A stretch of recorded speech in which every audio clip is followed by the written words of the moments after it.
Bienvenue dans cette nouvelle vidéo de Contre-champ politique. Prise la main dans le sac. Le rapporteur balance l'étude IFOP. 70% des auditeurs France Inter votent gauche. L'ex-directrice Laurence Bloch, coincée, tente de se justifier. Regardez. Vous avez affirmé que la chaîne France Inter n'était pas de gauche, mais qu'elle était du côté du combat pour l'égalité et la liberté.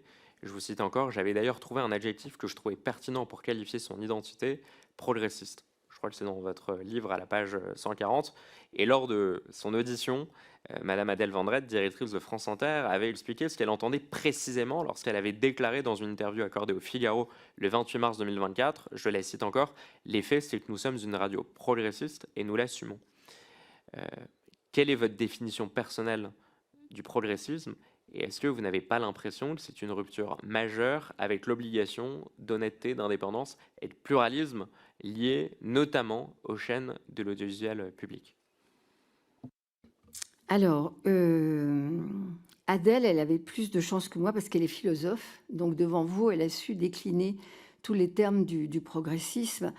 Moi, je vais vous dire, j'ai cherché quel était le mot qui convenait le mieux à ce que nous demandait le cahier des charges. Parce que je me suis beaucoup appuyée sur le cahier des charges.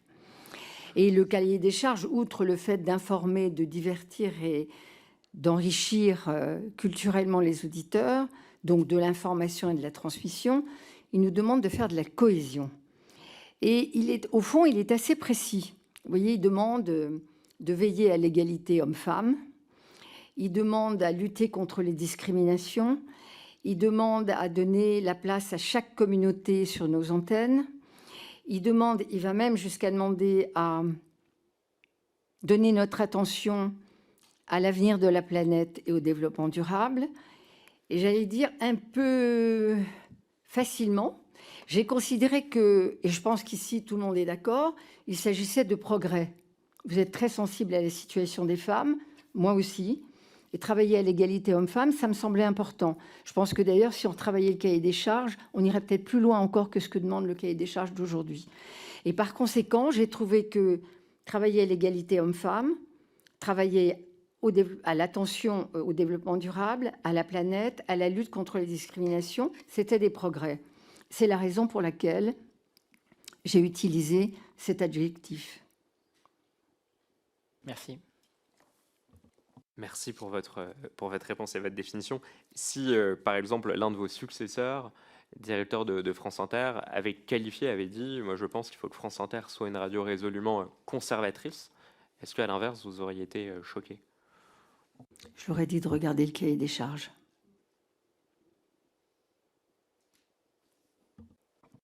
Mais vous n'auriez pas vu une quelconque rupture avec ces objectifs d'honnêteté, de pluralisme, d'indépendance dans ces déclarations?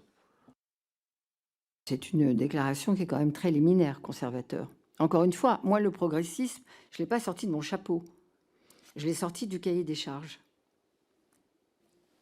Ce que vous expliquez, je crois, pour essayer de comprendre, pour avancer, c'est une question intéressante. C'est vous expliquez, j'essaie de résumer, pour être sûr d'avoir bien compris, que ce que vous demande l'État dans le cahier des charges, les valeurs qu'il vous demande de promouvoir correspondent au progressisme. C'est ça que vous expliquez? Oui, c'est ce que j'ai. En tout cas, c'est ce que j'en ai compris.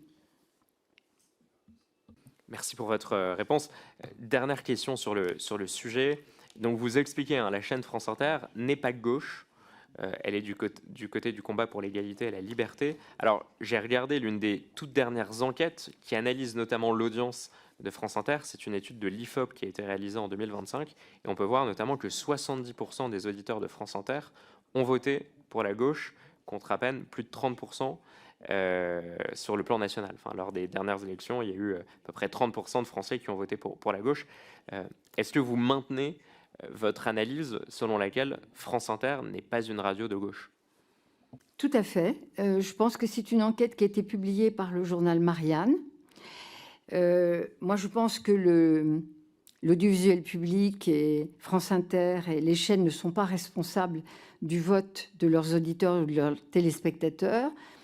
Vous feriez une même enquête sur TF1, je suis sûre, et d'ailleurs, il y a eu des enquêtes de ce genre, qui diraient que les auditeurs, les téléspectateurs plutôt, votent plutôt en faveur de la droite, et pour autant, je ne dirais jamais que TF1 est une chaîne de droite.